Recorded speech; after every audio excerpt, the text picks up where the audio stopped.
Hello students, my name is Mohit Bansal. Welcome to Mohit Bansal classes. Students, आज हम start करने वाले हैं CMA फाइनल का paper number 19 cost and management audit का first chapter, जिसे स्टडी नोट 1 के नाम से आपके मॉड्यूल में लिखा हुआ है। तो आज हम स्टार्ट करने वाले हैं कॉस्ट एंड मैनेजमेंट ऑडिट का स्टडी नोट 1। स्टार्ट करने से पहले बच्चों में आपको एक बात बता दूं कि मैं किस तरह से पढ़ाना प्रेफर करता हूं, आपको थोड़ा सा वो समझ में आ जाए। पहली बात तो हम पूरा का पूरा स्टडी मटेरियल कवर करेंगे जो आपका चैप्टर ICMA ने CMA इंस्टीट्यूट ने बनाया हुआ है, वो पूरा का पूरा स्टडी मटेरियल कवर होगा, मॉड्यूल कवर होगा। प्लस जैसे ही कोई टॉपिक खत्म हुआ, मैं ऑन द स्पॉट उसके प्रीवियस ईयर के क्वेश्चंस भी करवा दूंगा, जिससे हाथ की हाथ आपका स्कैनर भी सॉल्व हो जाए। तो ये मेरे पढ़ाने का तरीका है कि मैं टॉपिक कराता हूं उस चैप्टर का, और एक एक टॉपिक कंप्लीट होता है, कोई भी टॉपिक छोड़ा नहीं जाता है बीच में।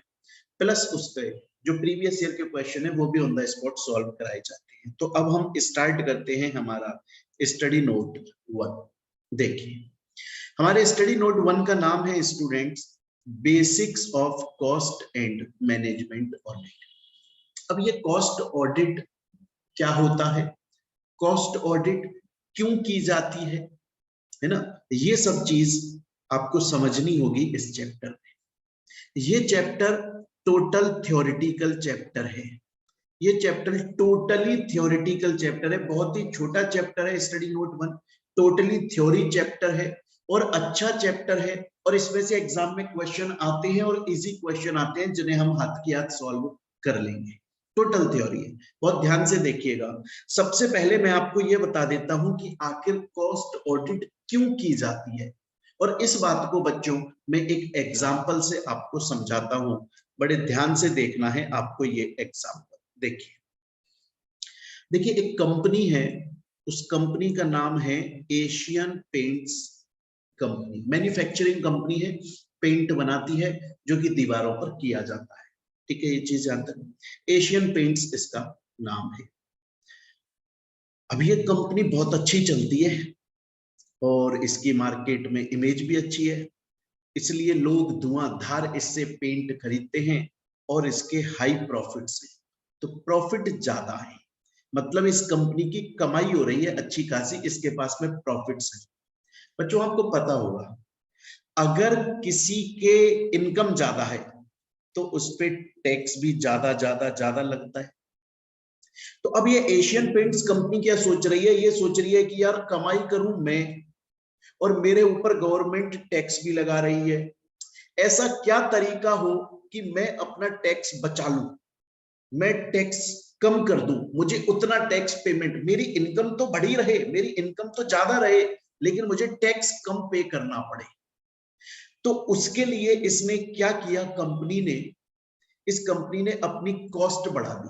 इस कंपनी को याद आया कि यार हम टैक्स कैसे पे करते हैं, कि जो इनकम होती है कंपनी की, प्रॉफिट्स होते हैं कंपनी के, उसमें से खर्चे को माइनस कर दिया जाता है और फिर जो अमाउंट आता है उस पर टैक्स लगता है। कंपनी ने सोचा कि अगर मैं अपनी कॉस्ट बढ़ा दूं तो फिर जो अमाउंट आएगा जिसके ऊपर टैक्स देना है वो कम आएगा, तो मेरे ऊपर टैक्स भी कम लग जाएगा। तो इसके प्रॉफिट्स बहुत ज्यादा थे, टैक्स भी इसके ऊपर बढ़ता हुआ लग रहा था, इसे अपना टैक्स कम करना था, इसके लिए इसने कॉस्टिंग ज्यादा दिखाना स्टार्ट कर दिया, मतलब टैक्स को बचाना शुरू कर दिया। अब देखिए, दो बातें होती हैं, एक तो होता है कि कंपनी की सच में कॉस्टिंग ज्यादा है, इसलिए उसका खर्चा ज्यादा है, इसलिए उसकी इनकम कम हो रही है और इसलिए उस पर टैक्स कम लग रहा है। तो वैलिड है ना, तो कोई दिक्कत ही नहीं है ना भैया, फिर तो कोई दिक्कत नहीं है, फिर तो कंपनी सही कर रही है, गवर्नमेंट के रूल्स को मान रही है यार।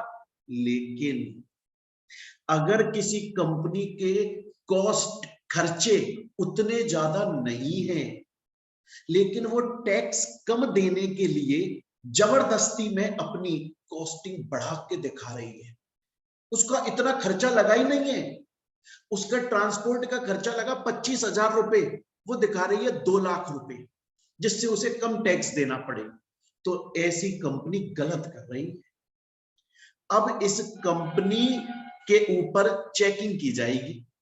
अब ये चेक करना पड़ेगा कि कंपनी ने जो अपने अकाउंट्स बनाए हैं, कॉस्ट अकाउंट्स, उसमें उसने जो अपनी कॉस्ट दिखाई हुई है वो सही दिखाई हुई है कि नहीं दिखाई। क्योंकि शक हो गया ना हमें तो कंपनी पे, कंपनी तो टैक्स कम देने के लिए, पैसा छुपाने के लिए फालतू में कॉस्टिंग बढ़ा चढ़ा के दिखा रही है, जबकि इतनी है ही नहीं। तो उसके लिए हम क्या करते हैं, उसके लिए ना हम एक बाहर से व्यक्ति बुलाते हैं जो कि सीएमए होता है, cost and management account in practice, है ना, प्रैक्टिस करता है। वो अपनी दुकान खोल के बैठा हुआ है, फर्म खोल के बैठा हुआ है, उसको अपॉइंट किया जाता है। और वो इंडिपेंडेंट आदमी होता है, वो किसी से रिलेटेड नहीं होता। अगर वो कंपनी में आकर, और वो करता क्या है, वो कंपनी में आता है और कंपनी के कॉस्ट अकाउंट्स को चेक करता है, और चेक करता है कि सच में कंपनी ने उतनी ही कॉस्ट दिखाई है ना जितनी उसके ऊपर लगी थी, या बढ़ा चढ़ा के दिखा रही है। इसको कॉस्ट ऑडिट बोला जाता है। तो कॉस्ट ऑडिट कौन करता है? कॉस्ट ऑडिट एक कॉस्ट एंड मैनेजमेंट अकाउंटेंट करता है जो सिर्फ प्रैक्टिस में। अगर कोई सी, जैसे एग्जांपल के तौर पे 2 बच्चों को ले लेते हैं, एक ए है एक बी है ना, एक मान लो सलमान खान है और एक शाहरुख खान है। सलमान खान शाहरुख खान दोनों सीएमए हैं, दोनों पास भी हो गए, डिग्री मिल गई उनको। बट सलमान खान किसी कंपनी में जाकर एज सीएमए जॉब करने लग गया, ये किसी की ऑडिट नहीं कर सकता। लेकिन शाहरुख खान ने किसी कंपनी में जॉब नहीं करी, बल्कि वो प्रैक्टिस करने लग गया अपनी दुकान खोल के, ये किसी कंपनी की ऑडिट कर सकता है। तो यहाँ पर शाहरुख खान जो है वो ऑथोराइज्ड है। हम सीएमए इन प्रैक्टिस से कॉस्ट ऑडिट करा सकते हैं। और क्यों कराते हैं? क्योंकि वो चेक करता है कि जो कॉस्ट अकाउंट्स कंपनी ने बनाए हुए हैं वो सही तो बनाए हुए हैं ना, अकाउंटिंग स्टैंडर्ड्स को ध्यान में रख के बनाए हुए हैं ना, रूल्स रेगुलेशंस को फॉलो करके बनाए हैं ना, कहीं कॉस्ट फालतू की ज्यादा तो नहीं दिखा दी, इसलिए कॉस्ट ऑडिट करी जाती है। बच्चों ये बात देखो, सब कुछ यहाँ पे एज इट इज लिखी हुई है कि कॉस्ट ऑडिट क्या होता है, इसे क्यों कंडक्ट करते हैं। क्योंकि टैक्स हर कंपनी की इनकम पे एप्लीकेबल होता है, और टैक्स कम देने के लिए कंपनियां कॉस्ट का अमाउंट जो है वो डिडक्ट तो करती हैं। तो बहुत बार क्या होता है कि कंपनी जो है वो अपनी कॉस्ट को बढ़ा चढ़ा के दिखा देती है। इसलिए चेक करने के लिए कि जो कॉस्ट अकाउंट्स बनाए गए हैं वो ट्रू एंड फेयर इंफॉर्मेशन देते हैं कि नहीं देते हैं, कॉस्ट अकाउंटिंग स्टैंडर्ड्स को फॉलो करके बनाए गए हैं कि नहीं बनाए गए हैं, कहीं उसमें ज्यादा तो कॉस्टिंग का अमाउंट नहीं लिखा गया। इसके लिए हम बाहर से एक प्रैक्टिसिंग सीएमए बुलाते हैं और वो आके हमारे यहाँ पर कॉस्ट ऑडिट करता है। स्टूडेंट बोलता है सर समझ में आ गया मेरे को कि कॉस्ट ऑडिट क्या होता है, कॉस्ट ऑडिट कौन करता है और कॉस्ट ऑडिट क्यों कराई जाती है, ये समझ में आ गया। पर सर एक क्वेश्चन है सर मेरे दिमाग में। आप बोलिए क्या क्वेश्चन है? सर क्वेश्चन ये है सर मेरा, आपने बताया कि कोई कंपनी है और वो कंपनी पूरे साल, जैसे फाइनेंशियल ईयर स्टार्ट हुआ अप्रैल 2021 में और चलेगा मार्च 2022 तक, ये कोई सा भी फाइनेंशियल ईयर पकड़ लो, मैंने तो एग्जांपल में 21 और 22 ले लिया है, 21-22 ले लिया। बोला सर कंपनी जो है वो पूरे साल उसने कहां कहां कब कब कितना कितना खर्चा किया, मतलब उसकी कब कब कितनी कितनी कॉस्ट लगी, इस बात को वो कंपनी अपने रजिस्टर्स में नोट कर लेती है, लिख लेती है अपने रजिस्टर में। सर इस प्रोसेस को क्या बोला जाता है? ये जो प्रोसेस है कि कंपनी अपना एक रजिस्टर बनाती है और उसमें पूरे साल में जितनी उसकी कॉस्टिंग लगी वो सब कुछ वो लिख लेती है, और उस फॉर्मेट में उस तरीके से लिखती है जो कि कॉस्ट अकाउंटिंग स्टैंडर्ड्स चैप्टर ने, सीएमए इंस्टीट्यूट ने बताए हुए हैं, उसी फॉर्मेट में लिखती है। सर इस प्रोसेस को आखिर बोला क्या जाता है? इस प्रोसेस को कॉस्ट अकाउंटिंग बोला जाता है।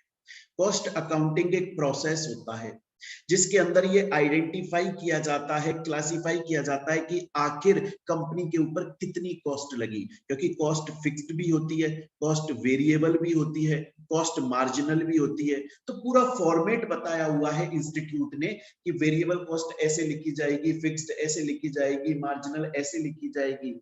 उस फॉर्मेट में उसको नोट डाउन किया जाता है, कॉस्ट स्टेटमेंट्स को प्रिपेयर किया जाता है और पूरा साल का किया जाता है, उसको कॉस्ट अकाउंटिंग बोला जाता है। स्टूडेंट बोलता है सर मेरे दो बातें आ गई अभी तक समझ में। सर मुझे एक तो ये बात समझ में आ गई है कि कॉस्ट ऑडिट का मतलब होता है कि कंपनी के जो बने हुए हैं कॉस्ट अकाउंट्स, जो बना लिए कंपनी के कॉस्ट अकाउंट्स, उनको बाहर का कोई एक सीएमए इन प्रैक्टिस आकर चेक करता है और बताता है कि कंपनी ने जो अकाउंट्स बनाए हैं वो सही बनाए हैं कि गलत बनाए हैं, ट्रू इंफॉर्मेशन है कि नहीं है, कहीं कॉस्ट बढ़ा के तो नहीं दिखा दी। इसको कॉस्ट ऑडिट बोलते हैं। और सर जो कंपनी का बंदा पूरे साल कंपनी की कितनी कॉस्ट लगी ये बात रजिस्टर्स में नोट करता है, इस प्रोसेस को कॉस्ट अकाउंटिंग बोला जाता है। स्टूडेंट बोलता है सर मेरे को ये दो बातें समझ में आ गई, लेकिन सर एक क्वेश्चन है सर मेरा। मैंने कहा बोलो भैया क्या क्वेश्चन है आपका? बोले सर मेरा सिर्फ एक इतना सा क्वेश्चन है कि आप बोल रहे हो जो ICMAI चैप्टर है ना, बेसिकली तो ICAI के अंडर में आता है, पहले इसको ICWA बोलते थे। तो बोला सर ये जो हमारा इंस्टीट्यूट है इसने कुछ स्टैंडर्ड्स बताए हुए हैं क्या, इसमें कुछ रूल्स रेगुलेशंस बताए हुए हैं क्या? हाँ बताए हुए हैं। सब किस किस चीज के लिए बताए हुए हैं? दोनों के लिए। सर दोनों क्या? एक तो बताए हुए हैं कॉस्ट अकाउंटिंग स्टैंडर्ड्स, ये फॉलो करने पड़ते हैं कंपनी के लोगों को। जब कंपनी का बंदा पूरी साल रजिस्टर्स में लिख रहा होता है कि कब कितनी कॉस्ट लगी, उसके लिए जो स्टैंडर्ड्स वो फॉलो करता है, rules regulations provision terms condition नियम शर्तें कानून फॉलो करता है, वो है कॉस्ट अकाउंटिंग स्टैंडर्ड्स, वो हमारे इंस्टीट्यूट ने बनाए हैं। और फिर बाहर से जो बंदा आता है सीएमए इन प्रैक्टिस, वो ऑडिट करता है, तो वो भी कुछ स्टैंडर्ड्स को ध्यान में रख के ऑडिट करता है, अपनी मर्जी से थोड़ी ना कर देगा। उसको हम बोलते हैं कॉस्ट ऑडिटिंग स्टैंडर्ड्स, वो भी इंस्टीट्यूट ने बनाए हुए हैं। तो देखो लिखा हुआ है cost accounting standards cost accounting के लिए एप्लीकेबल होते हैं और कॉस्ट ऑडिटिंग स्टैंडर्ड्स ऑडिट के लिए एप्लीकेबल होते हैं, और इनको बेस्ट गाइड माना जाता है क्योंकि ये मेन इंस्टीट्यूट ने बनाए हैं। अगर कोई भी कॉस्ट ऑडिटर ऑडिट कर रहा है उसे कहीं भी कोई प्रॉब्लम आती है, इन स्टैंडर्ड्स को फॉलो कर ले। अगर कोई कंपनी के अंदर काम करने वाला सीएमए कॉस्ट अकाउंटिंग बना रहा है, मतलब रजिस्टर्स मेंटेन कर रहा है, तो वो कॉस्ट अकाउंटिंग स्टैंडर्ड्स को फॉलो कर ले। स्टूडेंट बोलता है सर अभी तक मुझे आपकी तीन बातें समझ में आ गई है सर। मैंने कहा बताओ कौन कौन सी तीन बातें समझ में आ गई? बोला सर एक तो मेरे को सबसे पहले समझ में आया कि कॉस्ट ऑडिट क्यों करी जाती है। कॉस्ट ऑडिट क्यों करी जाती है?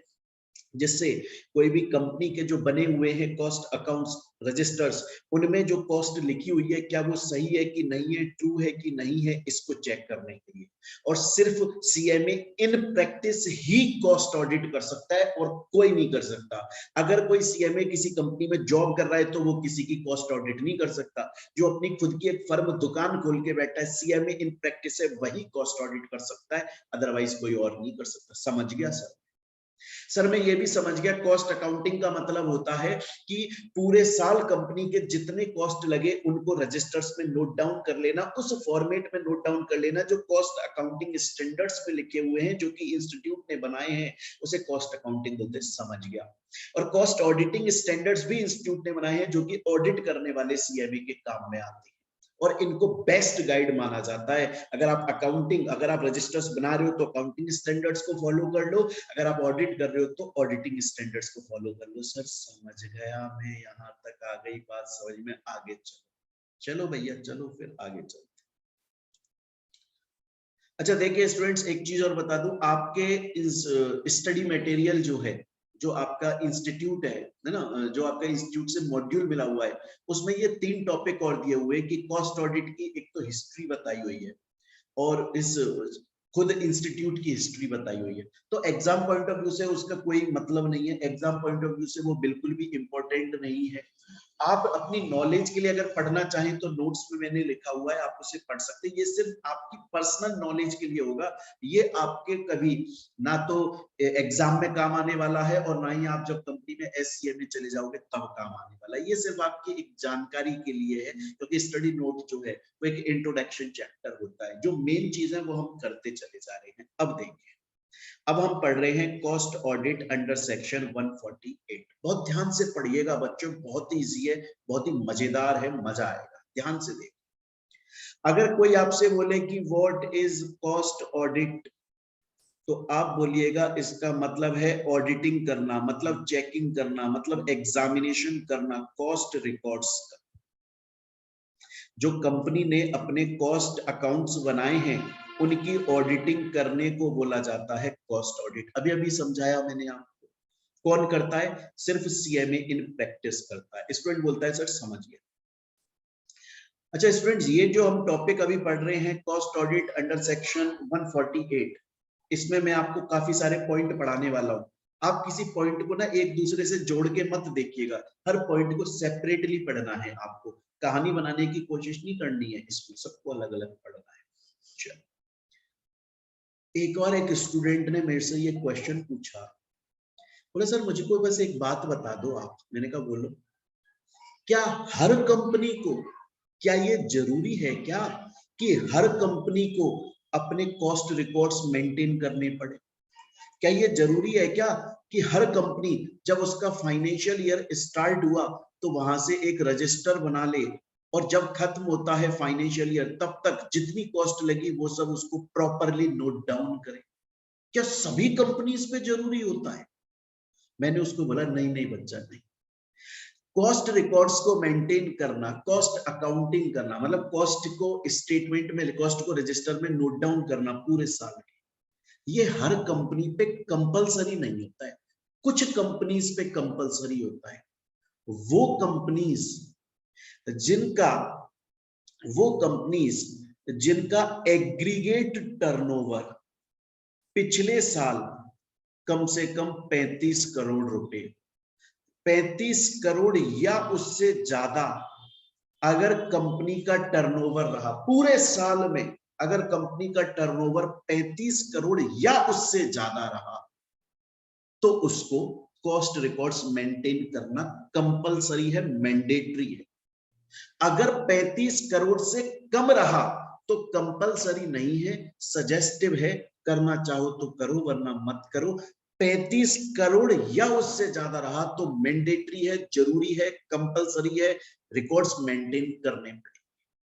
तो स्टूडेंट बोला कि सर मेरे को आपकी बात ये समझ में आई कि अगर कोई कंपनी जिसका एग्रीगेट टर्नओवर, टोटल टर्नओवर, अगर वो कंपनी 4 प्रोडक्ट बेचती है तो चारों प्रोडक्टों का टोटल मिलाकर अगर टर्नओवर 35 करोड़ या उससे ज्यादा आता है तो मैंडेटरी है। बिल्कुल सर, इसमें आपने लेकिन ये लिखा हुआ है कि इन इमीडिएटली प्रीसीडिंग फाइनेंशियल ईयर, इसका मतलब क्या है? इसका मतलब ये है कि सपोज करंट फाइनेंशियल ईयर है हमारा, करंट फाइनेंशियल ईयर है 2022 21 22, तो immediately preceding, immediately preceding, immediately preceding कौन सा है? 2020 से 21। कंपनी तो इनकॉर्पोरेट 1985 में हो गई थी, तो प्रीसीडिंग तो बहुत सारे फाइनेंशियल ईयर है हमारे पास में। 86 भी प्रीसीडिंग है, 87 भी प्रीसीडिंग है, 91 भी प्रीसीडिंग है, लेकिन हम बात कर रहे हैं इमीडिएटली प्रीसीडिंग। तो इमीडिएटली प्रीसीडिंग कौन सा हो गया? 2020। स्टूडेंट बोलता है चलिए सर ये समझ गया। एक और डाउट, आपने इसमें लिखा हुआ है कि अगर कोई कंपनी टाइप ए, मतलब कि अगर रेगुलेटेड सेक्टर में काम करती है, या फिर कोई company type B unregulated sector में काम करती है, कोई से भी सेक्टर में काम करती है, इससे कोई फर्क नहीं पड़ता कौन से सेक्टर में काम करती है, अगर उसका पिछले साल एग्रीगेट टर्नओवर कम से कम 35 करोड़ रहा तो उसे कॉस्ट रिकॉर्ड्स मेंटेन करने पड़ेंगे। हाँ ये जरूरी है, समझे इसको। देखिए हमारा जो कंपनीज एक्ट है ना, क्योंकि ये सेक्शन हम कंपनीज एक्ट का पढ़ रहे हैं, जो कंपनीज एक्ट है उसने मैन्युफैक्चरिंग कंपनीज को दो सेक्टर्स में बांट दिया है। कंपनीज एक्ट ये बोलता है कि अगर कोई कंपनी पावर की फील्ड में काम करती है, मतलब इलेक्ट्रिसिटी, या पेट्रोलियम की फील्ड में, या ड्रग्स मतलब मेडिसिन की फील्ड में, या टेलीकम्युनिकेशन की फील्ड में, या शुगर की फील्ड में, या फर्टिलाइजर, अगर कोई कंपनी इन 6 में से किसी भी फील्ड में काम करती है तो माना जाता है वो रेगुलेटेड सेक्टर में काम करती है, वो टाइप ए के अंदर काम करती है।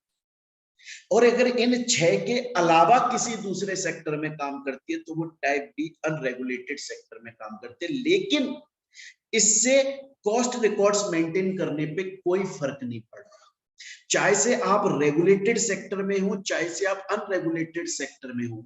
अगर प्रीसीडिंग फाइनेंशियल ईयर में आपका टर्नओवर कम से कम 35 करोड़ रहा है तो फिर आपको कॉस्ट रिकॉर्ड्स मेंटेन करना कंपलसरी है, जरूरी है। इसके स्टूडेंट्स कुछ क्वेश्चंस हम सॉल्व कर लेते हैं, बहुत ध्यान से देखिएगा।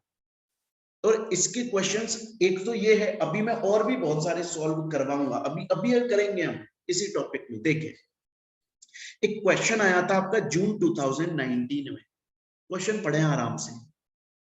ये बोल रहा है कि मशीनरी यूज करी गई डिफेंस प्रोडक्ट बनाने के लिए, मतलब कोई कंपनी है, वो कंपनी ने क्या किया, वो कंपनी मशीन चलाती है या मशीन बेचती है, और वो मशीन से क्या बनाया जाता है, डिफेंस प्रोडक्ट बनाए जाते हैं, स्पेस रिलेटेड सैटेलाइट कुछ बनाया जाता है, एटॉमिक एनर्जी से रिलेटेड कुछ बनाया जाता है। तो वो कंपनी मशीन बनाती है और वो मशीन से डिफेंस के प्रोडक्ट बनाए जाते हैं, स्पेस के प्रोडक्ट बनाए जाते हैं, एटॉमिक एनर्जी के प्रोडक्ट बनाए जाते हैं। और कंपनी ने ये जो मशीन पिछले साल बेची, ये टोटल 40 करोड़ रुपए तक की बेची एग्जाम्पल के तौर पे। तो लिखा हुआ है फुलफिलिंग टर्नओवर क्राइटेरिया, मतलब वो कंपनी क्या करती है, मशीन की फील्ड में काम करती है और उसने जो टर्नओवर का क्राइटेरिया वो फुलफिल कर दिया, मतलब पिछले साल उसका 35 करोड़ का टर्नओवर हुआ था, बल्कि ज्यादा हुआ था, उसने टर्नओवर का क्राइटेरिया फुलफिल कर दिया। आपको सिर्फ इतना बताना है कि ये रेगुलेटेड सेक्टर में फॉल होगी कि अनरेगुलेटेड सेक्टर में फॉल होगी। बड़ा सिंपल सा तो क्वेश्चन है। रेगुलेटेड सेक्टर में ये 6 काम आते हैं और इन 6 में कहीं भी मशीन नहीं लिखी हुई है, तो इसका आंसर हो जाएगा बी, ये अनरेगुलेटेड सेक्टर में बनेगी। आ रही है बात समझ में यहां तक? तो स्टूडेंट्स मैं दोबारा से बता दूं, अभी तक जो हम लोगों ने पढ़ा एक बार मैं आपको उसे दोबारा से कर देता हूं। हम लोग पढ़ रहे हैं सेक्शन 148 और इसमें हमने अभी तक क्या पढ़ा कि कॉस्ट ऑडिट का मतलब होता है कंपनी के बने हुए अकाउंट्स को चेक करना, उसे कॉस्ट ऑडिट बोलते हैं। और ये सीएमए इन प्रैक्टिस ही कर सकता है। क्या हर कंपनी को कॉस्ट रिकॉर्ड्स मेंटेन करना कंपलसरी है? नहीं, सिर्फ उन कंपनीज को कॉस्ट रिकॉर्ड्स मेंटेन करना कंपलसरी है जिनका प्रीवियस ईयर में टर्नओवर कम से कम 35 करोड़ तो रहा या उससे ज्यादा रहा, चाहे से वो टाइप ए रेगुलेटेड सेक्टर में काम करते हैं या टाइप बी अनरेगुलेटेड सेक्टर में। इससे रिलेटेड एग्जाम में जो क्वेश्चन आया हुआ है बच्चों, वो भी हम लोगों ने यहाँ पर सॉल्व कर लिया। स्टूडेंट बोलता है सर आगे चलते हैं स्टूडेंट्स। देखिए अब हमारा नेक्स्ट आ जाता है थर्ड पॉइंट, और थर्ड पॉइंट बोलता है एप्लीकेबिलिटी ऑफ कॉस्ट ऑडिट। देखिए स्टूडेंट्स, अभी तक मैंने आपको किस चीज की एप्लीकेबिलिटी बताई थी, कॉस्ट रिकॉर्ड्स मेंटेन करने की। अब हम ये देखेंगे कि क्या सभी कंपनीज को कॉस्ट ऑडिट करानी कंपलसरी होती है? ऐसा तो नहीं होता, हर कंपनी को तो कॉस्ट ऑडिट करानी कंपलसरी नहीं होती। वो कौन सी कंपनी है जिसको कॉस्ट ऑडिट कराना कंपलसरी होता है, वो कौन सी कंपनी है, हमें ये देखना है बच्चों, बड़ा शांति से देखें। और याद रखिएगा, मैं एक चीज आपको बता दूं, जब बात कॉस्ट रिकॉर्ड्स को मेंटेन करने की आती है तो उसमें हम टाइप ए और टाइप बी को अलग अलग नहीं देखते, बस हम देखते हैं 35 करोड़ का टर्नओवर, जो मैंने अभी आपको समझाया। लेकिन जब हम कॉस्ट ऑडिट की एप्लीकेबिलिटी देखते हैं ना बच्चों, तो उस केस में हमें टाइप ए का अलग देखना पड़ता है, टाइप बी को अलग देखना पड़ता है, बीच में और लगा हुआ है, अलग अलग देखना है। मतलब आप ये समझ लीजिए हमें दो अलग अलग पॉइंट पढ़ने हैं। पहले हम टाइप ए का देखते हैं। अगर कोई कंपनी टाइप ए मतलब रेगुलेटेड सेक्टर में काम कर रही है, उन 6 जो मैंने आपको बताए थे कि पावर की फील्ड में काम कर रही है, पेट्रोलियम, ड्रग्स, टेलीकम्युनिकेशन, शुगर या फर्टिलाइजर, इनमें से किसी भी फील्ड में काम अगर कर रही है, तो उसे कब कॉस्ट ऑडिट कराना कंपलसरी हो जाएगा बच्चों? दो कंडीशन पूरी होनी चाहिए। अगर दोनों की दोनों कंडीशन पूरी हो रही है तो कॉस्ट ऑडिट कराना कंपलसरी है। अगर दो में से एक कंडीशन पूरी हो रही है लेकिन एक नहीं हो रही है तो कंपलसरी नहीं है। कंपलसरी तब होगा बच्चों कॉस्ट ऑडिट कराना जब दोनों की दोनों कंडीशन फुलफिल हो जाए। हम अभी इसके लिए पढ़ रहे हैं। अब वो दोनों कंडीशन कौन सी है? पहली कंडीशन, कंपनी सपोज करो 4 प्रोडक्ट बेचती है, कोई कंपनी 4 प्रोडक्ट बेचती है, तो हर प्रोडक्ट का कम से कम 25 करोड़ का टर्नओवर रहा हो, हर प्रोडक्ट का पूरे साल में। जैसे कंपनी 4 कौन कौन से बेचती है? ए, बी, सी और डी, 4 प्रोडक्ट बेचती, तो ए को इतना बेचा गया है कि कम से कम 25 करोड़ का टर्नओवर हुआ, बी को भी 25, मतलब इंडिविजुअल टर्नओवर कम से कम 25 करोड़ का हो कंपनी का। अगर वो 10 प्रोडक्ट बेचती है ना कंपनी, तो 10 प्रोडक्ट इतने बिके हैं कि इंडिविजुअल जो टर्नओवर है, हर प्रोडक्ट का अलग अलग जो टर्नओवर है, वो कम से कम 25 करोड़ का तो हुआ है, प्लस एंड लगा हुआ है, प्लस कंपनी का टोटल जितने प्रोडक्ट, टोटल 50 करोड़ का टर्नओवर। मैं दोबारा से बोल रहा हूं बच्चों, बहुत ध्यान से समझ लो। अगर कोई company regulated sector type A sector में काम करती है, उन 6 में से जो मैंने आपको बताए, power, fertiliser, sugar, telecommunication, petroleum, अगर इनमें से किसी भी सेक्टर में काम करती है, तो उसके लिए कॉस्ट ऑडिट कराना तब कंपलसरी होगा जब वो दो कंडीशन फुलफिल करती है, दोनों की दोनों फुलफिल कर दे। वो जितने प्रोडक्ट बेचती है, हर प्रोडक्ट कम से कम 25 करोड़ रुपए का तो बिका है, ये इंडिविजुअल टर्नओवर, प्लस कंपनी ने टोटल 50 करोड़ रुपए का टर्नओवर किया है। इसको हम एक बार एग्जाम्पल से समझेंगे बच्चों, अच्छे से समझेंगे एग्जाम्पल से। देखें आप, एक मिनट देखिए, एग्जाम्पल से समझो बच्चों इसको। रिलायंस कंपनी है, रिलायंस कंपनी, और किस फील्ड में काम कर रही है? देखो लिखा हुआ है मैंने, पेट्रोलियम की फील्ड में काम कर रही है, मतलब टाइप ए सेक्टर है बच्चों, टाइप ए सेक्टर, पेट्रोलियम की फील्ड में काम कर रही है बच्चों। और ये रिलायंस कंपनी 3 प्रोडक्ट मैन्युफैक्चर करती है, ए, बी और सी। करंट फाइनेंशियल ईयर है 2022-23, तो इमीडिएटली प्रीसीडिंग कौन सा हो गया? मैंने बताया था 2021-22 हो जाएगा, इमीडिएटली, जस्ट इमीडिएटली प्रीसीडिंग। अब इस कंपनी ने प्रीसीडिंग फाइनेंशियल ईयर में ए प्रोडक्ट से 20 करोड़ कमाए, बी प्रोडक्ट से 20 करोड़ कमाए, सी प्रोडक्ट से 20 करोड़ कमाए। आपको बताना है कि कॉस्ट ऑडिट और कॉस्ट रिकॉर्ड मेंटेन दोनों करना जरूरी है कि नहीं है। तो कॉस्ट रिकॉर्ड अगर मैं देखूं तो उसमें तो ये बोला था चाहे टाइप ए चाहे टाइप बी, एग्रीगेट टर्नओवर कम से कम 35 करोड़ का हो, यहां पर तो 60 करोड़ का हो रहा है, तो कॉस्ट रिकॉर्ड तो एप्लीकेबल है। लेकिन बच्चों अभी अभी देखो हमने क्या पढ़ा था, अभी अभी हमने पढ़ा कि टाइप, ये टाइप एक सेक्टर में काम करती है, रेगुलेटेड सेक्टर में, दिख रहा है पेट्रोलियम में काम करती है। दो कंडीशन पूरी होनी जरूरी है। पहला, जो एग्रीगेट टर्नओवर है वो 50 करोड़ का हो, वो तो है क्योंकि टोटल 60 करोड़, तो पहली कंडीशन तो हमारी फुलफिल हो रही है। प्लस दूसरी कंडीशन क्या थी? Individual turnover, individual turnover 25 crore का। क्या किसी कोई भी ऐसा प्रोडक्ट है जो 25 करोड़ रुपए का बिका है? नहीं। स्टूडेंट बस एक कंडीशन पूरी हो रही है कि टोटल मिलाकर 50 करोड़ के तो टर्नओवर कर लिया कंपनी ने, बट सेकंड कंडीशन जो है कि इंडिविजुअल हर प्रोडक्ट से कम 25 करोड़ का टर्नओवर हुआ, एक में भी फुलफिल नहीं हो रहा है, तो तीनों में कॉस्ट ऑडिट नहीं करी जाएगी बच्चों, तीनों के अंदर कॉस्ट ऑडिट नहीं करी जाएगी। लेकिन एक और एग्जांपल देखते हैं हम, एक और एग्जांपल देखेंगे बच्चों। एक और एयरटेल कंपनी है, टेलीकम्युनिकेशन की कंपनी है, टाइप ए सेक्टर में आ गई, ए बी सी 3 प्रोडक्ट बनाती है, पिछले साल का टर्नओवर देख लो 30 करोड़, 35 करोड़, 20 करोड़, टोटल कितना हो रहा है 30, 20, 50 और 30, 80, 85 करोड़। तो कॉस्ट रिकॉर्ड्स तो मेंटेन करने पड़ेंगे क्योंकि ये तो 35 करोड़ पे करने पड़ते हैं, ये तो क्लियर है। कॉस्ट ऑडिट देखते हैं बच्चों, दो कंडीशन है, एग्रीगेट 50 करोड़, इंडिविजुअल 25 करोड़। ए में दोनों पूरी हो रही है, ए वाले अगर मैं ए प्रोडक्ट के लिए देखूं तो 25 करोड़ तो पूरा हो ही रहा है इंडिविजुअल टर्नओवर, और 50 करोड़ तो हो ही रहा है, 85 करोड़ है, तो ए की कॉस्ट ऑडिट होगी।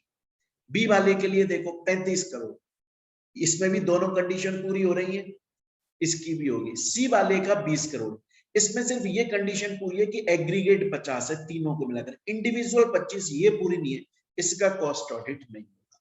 तो बच्चों अब मैं समझता हूं, अब आपको इस एग्जाम्पल से सब कुछ समझ में आया होगा, नहीं आया है तो एक बार दोबारा से आप वीडियो को बैक करके देख लें, बहुत प्यार से समझ में आ जाए।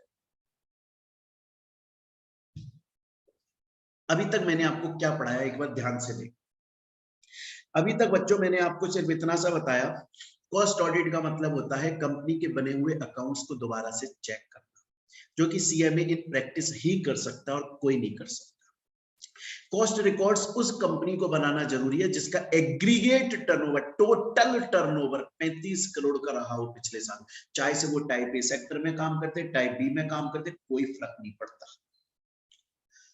फिर उसके बाद में बच्चों मैंने बताया कॉस्ट ऑडिट कब करानी पड़ती है कंपनी को, अगर कंपनी टाइप ए सेक्टर में काम करती है तो दो condition, aggregate turnover 50 crore plus and individual turnover 25 crore.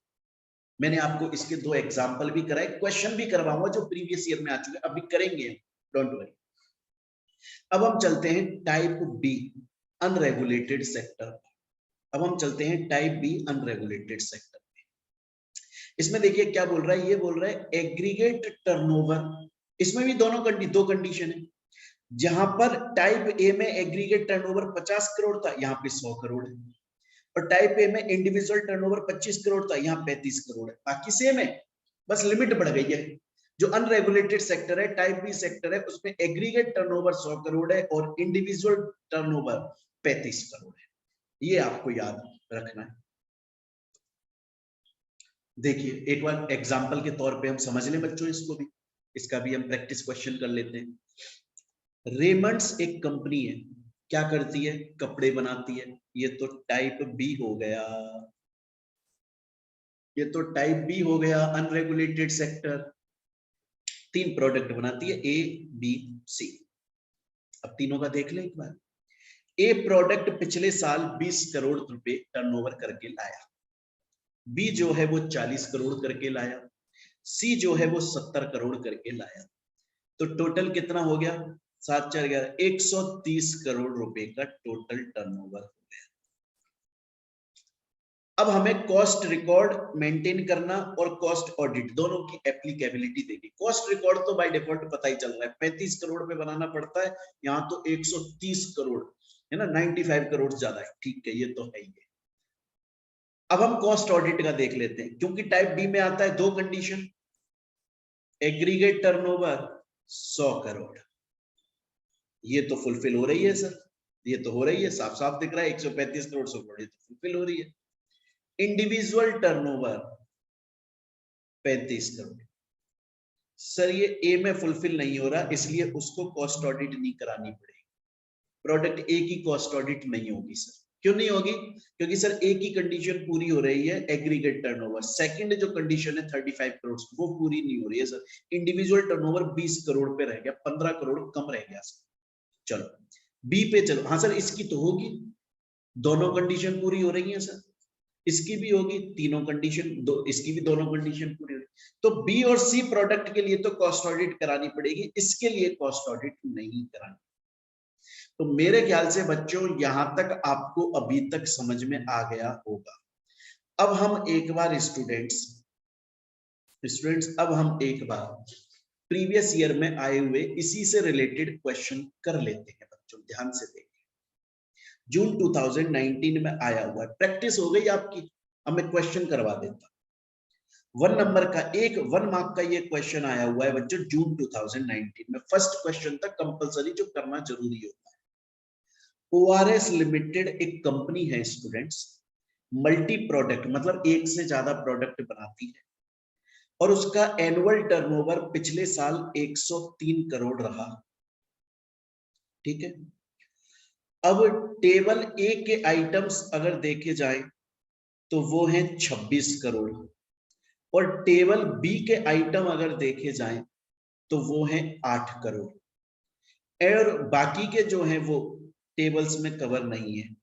आपको ये बताना है कॉस्ट ऑडिट एप्लीकेबल होगी कि नहीं होगी। बहुत ही सिंपल है यार, कितना सिंपल क्वेश्चन आया है, कितना सिंपल। देखो करते हैं।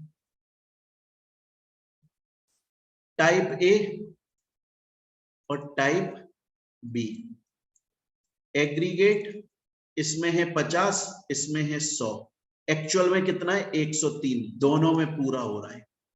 इंडिविजुअल इसमें है 25, इसमें है 35। अब टेबल ए मतलब टाइप ए से इंडिविजुअल कितना कमाया 26 करोड़, तो इसमें दोनों कंडीशन पूरी हो रही, इसमें तो दोनों कंडीशन पूरी हो रही है, तो टेबल ए पर तो एप्लीकेबल हो ही गया। लेकिन टेबल बी में कितना कमाया 8 करोड़, जबकि कमाना चाहिए था 35, इसमें कंडीशन पूरी नहीं हो रही। तो आंसर क्या होगा, applicable for table A products only. Table A के प्रोडक्ट के लिए ही कॉस्ट ऑडिट एप्लीकेबल है, टेबल बी के लिए एप्लीकेबल नहीं है, क्योंकि उसमें एग्रीगेट वाली कंडीशन तो पूरी हो रही है, बट जो इंडिविजुअल कंडीशन थी 35 करोड़ की वो पूरी नहीं है, इसमें 8 करोड़ ही रह गया। 1 मार्क आ गया बच्चों। तो मेरे ख्याल से यहां तक की बात आपको अभी तक समझ में आ गई होगी। तो देखिए अभी तक हमने क्या क्या पढ़ा, एक बार मैं इस चैप्टर में रिवाइज करवा देता हूं, फिर हम आगे कंटिन्यू करेंगे बच्चों। अभी तक मैंने आपको बताया कॉस्ट ऑडिट का मतलब होता है कंपनी के बने हुए अकाउंट्स की दोबारा से चेकिंग करना, जो कि सिर्फ और सिर्फ सीएमए इन प्रैक्टिस कर सकता है।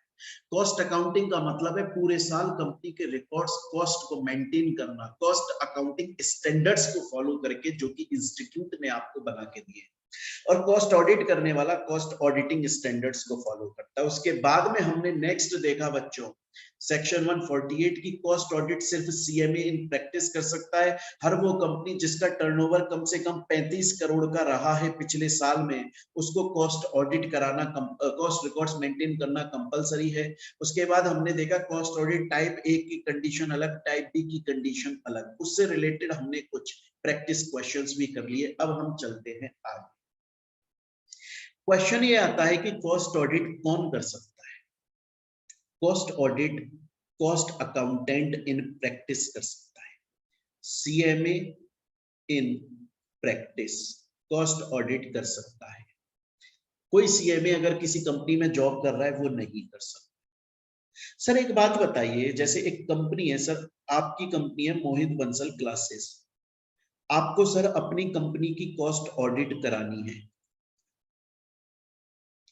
तो आपने बोला सीएमए इन प्रैक्टिस जो है वो कॉस्ट ऑडिट कर सकता है, पर अपॉइंट कौन करेगा सर कंपनी में उस सीएमए को? कंपनी के बोर्ड ऑफ डायरेक्टर्स अपॉइंट करेंगे। ओके सर अब समझ गया सर, मैं अब समझ गया। अच्छा सर एक क्वेश्चन है, लेकिन मेरा एक क्वेश्चन बताओ, जैसे सपोज करो सर आपकी कंपनी है मोहित बंसल क्लासेस, उसमें सलमान खान आपकी कंपनी का इंटरनल ऑडिटर है सर।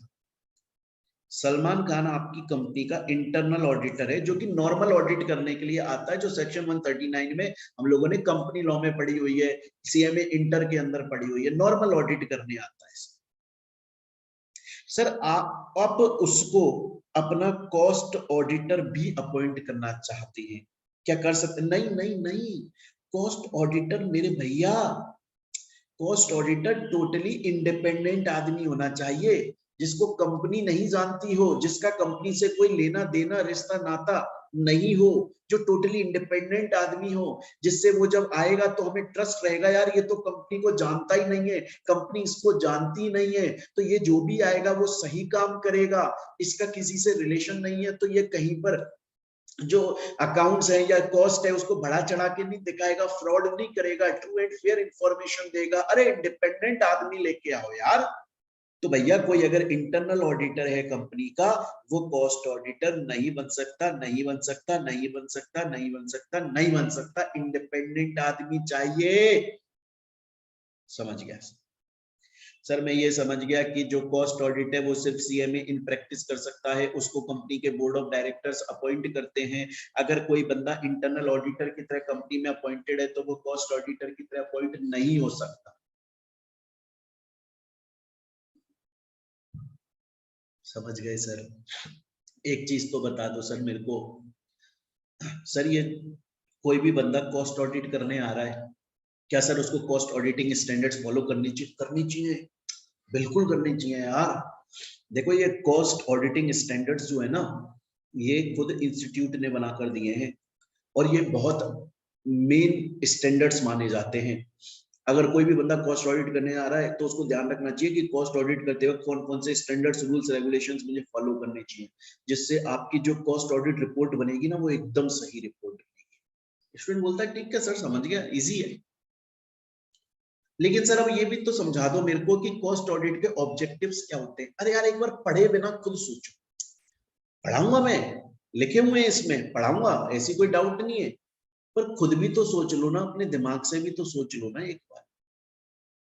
कॉस्ट ऑडिट के क्या फायदे होंगे? कॉस्ट ऑडिट के ये फायदे होंगे कि एक तो कंपनी जो है उस पर ऐसा नहीं है कि वो कंपनी बढ़ा चढ़ा के कॉस्ट दिखा पाएगी, ट्रू एंड फेयर इंफॉर्मेशन जाएगी, मार्केट में उसकी इमेज बढ़ेगी, इन्वेस्टर और शेयर होल्डर की नजरों में उसकी इमेज बढ़ेगी, गवर्नमेंट की नजरों में उसकी इमेज बढ़ेगी, है ना, और गवर्नमेंट उसको हो सकता है कुछ एक्स्ट्रा बेनिफिट्स भी प्रोवाइड कर दे। उसके अलावा बैंक और जो फाइनेंशियल इंस्टीट्यूशंस हैं वो ये मान के चलेंगे कि यार ये कंपनी तो ऑडिट कराती है, टाइम पर ट्रू एंड फेयर इंफॉर्मेशन है, तो लोन देने में भी आसानी रहेगी। उसके अलावा कंपनी के जो अकाउंट्स है ना वो टाइम पर वेरीफाई हो जाएंगे। देखो लिखा हुआ है कि कंपनी के जो अकाउंट्स है ना वो वेरीफाई होंगे। उसके अलावा ये एंश्योर हो जाएगा कि कॉस्ट अकाउंटिंग स्टैंडर्ड्स को फॉलो किया गया है।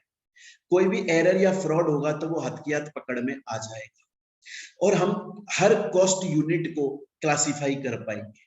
इन्वेंट्री का वैल्यूएशन हो जाएगा, कंपनी में कितना स्टॉक पड़ा है। मतलब मोटा मोटी ना आप ये समझ लो कि एक तो कॉस्ट अकाउंटिंग स्टैंडर्ड्स फॉलो हो जाएंगे, कॉस्ट ऑडिटिंग स्टैंडर्ड्स फॉलो हो जाएंगे, लोगों की नजरों में हमारी इज्जत बढ़ जाएगी, कोई एरर या फ्रॉड होगा वो पता लग जाएगा, हमारे ऊपर पेनल्टीज नहीं लगेंगी तो खर्चा कम होगा, है ना, हमारी जो गुड्स और सर्विसेज है उनकी प्राइसेस जो है वो सही से फिक्स कर पाएंगे। क्योंकि होता क्या है, कंपनीज के गुड्स और सर्विस की प्राइस आप देखिएगा बार बार ऊपर नीचे होती रहती है, क्योंकि उनकी कॉस्ट उन्हें पता ही नहीं होती है।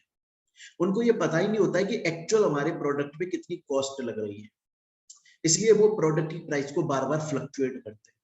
अगर उनको ये पता लग जाए कि तुम्हारे इस प्रोडक्ट पे एवरेज इतनी कॉस्ट लगती है, तो फिर वो अपने प्रोडक्ट की प्राइस को फिक्स कर देंगे, जिससे मार्केट में जो खरीदार है वो भी अट्रैक्ट होगा कि ठीक है यार पार्ले जी हमेशा से 5 रुपए का आ रहा है, खरीद लेते। समझ रहे हो इस बात को? ये भी फायदा हो जाएगा। इसके अलावा next advantages of cost audit, वही सेम चीजें रिपीटेड है इसके अंदर। कस्टमर की एक्सपेक्टेशंस को आप मिलोगे, प्रॉफिट ज्यादा होने लग जाएगा कंपनी के अंदर, है ना, और कॉमन डेटा सोर्स आपके पास में अवेलेबल रहेगा, और आप जो है कंपनीज के लोगों की एक्चुअल परफॉर्मेंस देख पाओगे, अप्रेज कर पाओगे, स्टेक होल्डर जो है, शेयर होल्डर जो है वो ज्यादा इन्वेस्ट करने की सोचेंगे, और कंपनी जो है उसका एक स्ट्रक्चर बन जाएगा कि आखिर मेरी कॉस्ट लगती कितनी है। तो वो नॉर्मल, ये जरूरी नहीं है जो आपको स्क्रीन पर दिख रहे हैं या जो ये मॉड्यूल में लिखे हुए हैं एज इट इज वही लिखने हैं। आपको कंसेप्ट समझ में आ गया, आप अपनी लैंग्वेज में लिख सकते हैं, इवन 2-3 ज्यादा या 2-3 कम लिख सकते हैं, कोई प्रॉब्लम वाली बात नहीं है बच्चों। स्टूडेंट बोलता है ओके सर आ गई बात समझ में, लेकिन सर मुझे एक चीज और बताओ, आपने बोला कॉस्ट अकाउंटिंग स्टैंडर्ड्स, ये क्या है? ये स्टैंडर्ड्स हैं, ये रूल्स हैं, ये रेगुलेशंस हैं, ये कंडीशंस हैं, ये प्रिंसिपल्स हैं कि कोई कंपनी किस तरीके से अपने कॉस्ट अकाउंटिंग करेगी, किस तरीके से अपने कॉस्ट रिकॉर्ड्स को मेंटेन करेगी, फाइनेंशियल ईयर स्टार्ट होने से फाइनेंशियल खत्म होने तक किस फॉर्मेट में कैसे कैसे इसको रिकॉर्ड्स मेंटेन करने चाहिए। और ये जो कॉस्ट अकाउंटिंग स्टैंडर्ड्स हैं ये आपके इंस्टीट्यूट ने बनाकर दिए हैं, और हर कंपनी जो कॉस्ट रिकॉर्ड्स मेंटेन कर रही है उनको ये स्टैंडर्ड्स फॉलो करने चाहिए। सर इससे कोई फायदा होता है क्या कॉस्ट अकाउंटिंग स्टैंडर्ड्स? हाँ हाँ होता है फायदा। सर मेन फायदा बताओ, फायदे तो बहुत सारे होते हैं, मेन बताओ, मेन बताओ। देखो एक ना कंपनी है आपकी मोहित बंसल क्लासेस, वो एजुकेशन की फील्ड में काम कर रही है बच्चों। एक कंपनी है आपकी एयरटेल, वो टेली कम्युनिकेशन की फील्ड में काम कर रही है। एक है आपकी रिलायंस, वो पेट्रोलियम सेक्टर के अंदर काम कर रही है। एक है आपकी कोई सी भी ले लो, ये ले लो, ये रेड, चलो ये माइक्रोमैक्स, इंडिया की कंपनी माइक्रोमैक्स, ये मोबाइल फोन बनाने में काम। देखो फील्ड सबकी अलग है। मोहित बंसल क्लासेस एजुकेशन में काम करती है, एयरटेल टेलीकम्युनिकेशन, रिलायंस पेट्रोलियम, और ये मोबाइल, फील्ड सबकी अलग है। अगर इंस्टीट्यूट ने ये कॉस्ट अकाउंटिंग स्टैंडर्ड्स अगर नहीं बनाए होते, अगर नहीं बनाए होते तो ये अपने कॉस्ट रिकॉर्ड्स कुछ अपने हिसाब से मेंटेन करते, ये कुछ अपने हिसाब से, ये कुछ अपने हिसाब से, ये कुछ अपने हिसाब से। अब सोचो कोई एक बंदा मिस्टर ए जो कि सीएमए इन प्रैक्टिस है, और वो इन चारों कंपनीज में कॉस्ट ऑडिट करने जा रहे हैं, कितने परेशान हो जाते हैं यार वो। ऊपर से कोई इन्वेस्टर है जो इन चारों कंपनी में इन्वेस्ट करने की सोच रहा है, वो कितना परेशान हो जाता है। वो तो आम आदमी है, क्योंकि सबका कॉस्ट रिकॉर्ड्स मेंटेन करने का तरीका अलग होता। लेकिन कॉस्ट अकाउंटिंग स्टैंडर्ड्स आ जाने से क्या हुआ, एक यूनिवर्सल फॉर्मेट मिल गया कि ऐसे बनाते हैं कॉस्ट अकाउंटिंग स्टैंडर्ड्स के तहत कॉस्ट रिकॉर्ड्स। तो चाहे से कंपनियां अलग अलग फील्ड में काम कर रही हैं, बट अब सबके कॉस्ट रिकॉर्ड्स एक ही तरीके से बने हुए होंगे।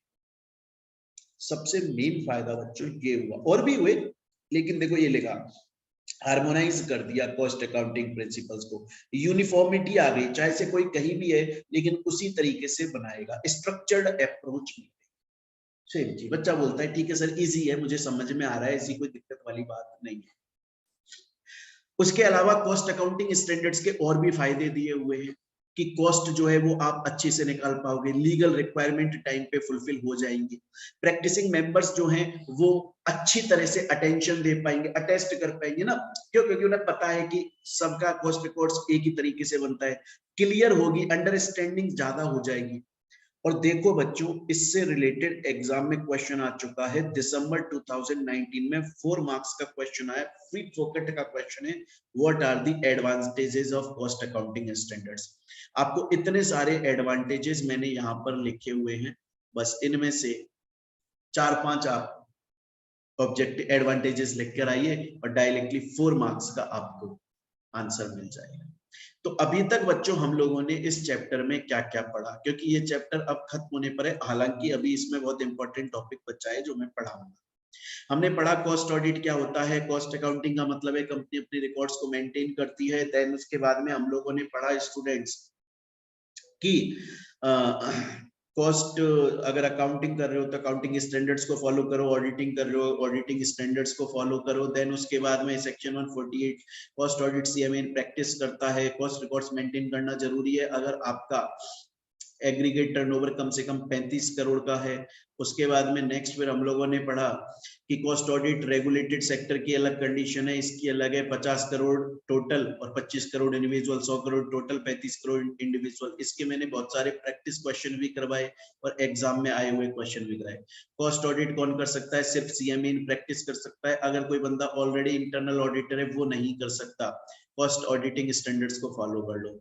कॉस्ट ऑडिट के ऑब्जेक्टिव्स ये होते हैं कि सबसे पहली बात तो ये फायदा मिल जाता है कि एक तो स्ट्रक्चर्ड मिल जाता है आपको, दूसरा आपके पेनल्टी कम लगने लगती है, टाइम पे काम हो जाता है, तीसरा आपके इन्वेस्टर्स और शेयर होल्डर की वैल्यू बढ़ जाती है क्योंकि लोग अब ज्यादा आपके अंदर ट्रस्ट करने लग जाते हैं, इमेज और गुडविल पॉजिटिव हो जाती है, पेनल्टीज कम लगती है, गवर्नमेंट से थोड़ा कंसेशन मिल जाता है, बैंक फाइनेंशियल इंस्टीट्यूशन जल्दी आपको पैसा दे देते हैं, इन्वेंट्री का वैल्यूएशन हो जाता है, प्राइस गुड्स और सर्विसेज की फिक्स कर सकते हो, सेम चीज वो यहाँ पर है, बात वही सेम है।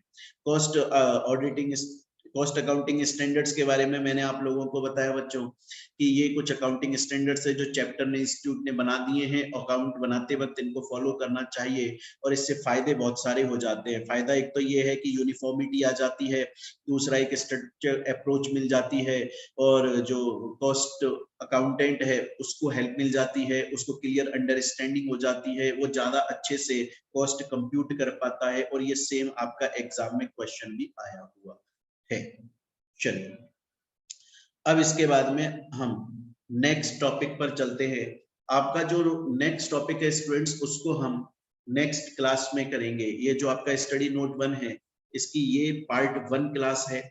नेक्स्ट आपको पार्ट 2 क्लास मिलेगी इसी स्टडी नोट की और उसमें ये टॉपिक आपका कवर होगा क्योंकि अब इसमें सिर्फ 2 टॉपिक बचे हैं, लेकिन वो दोनों टॉपिक बहुत इंपॉर्टेंट है और थोड़े लेंथी है और वो उस टॉपिक के सब टॉपिक पर भी क्वेश्चन आए हुए हैं। जैसे देखिए ये सब टॉपिक है, इसके ऊपर ये मैंने आपको पहले एग्जांपल समझाया, यहाँ पर भी क्वेश्चन आया हुआ है और ऐसा ज्यादातर टॉपिक्स के साथ में हुआ है कि क्वेश्चन आया हुआ है, इसलिए हम उसको डिटेल में पढ़ने वाले हैं बच्चों, ठीक है। तो उसको हम अपनी नेक्स्ट पार्ट के अंदर पढ़ेंगे। चलिए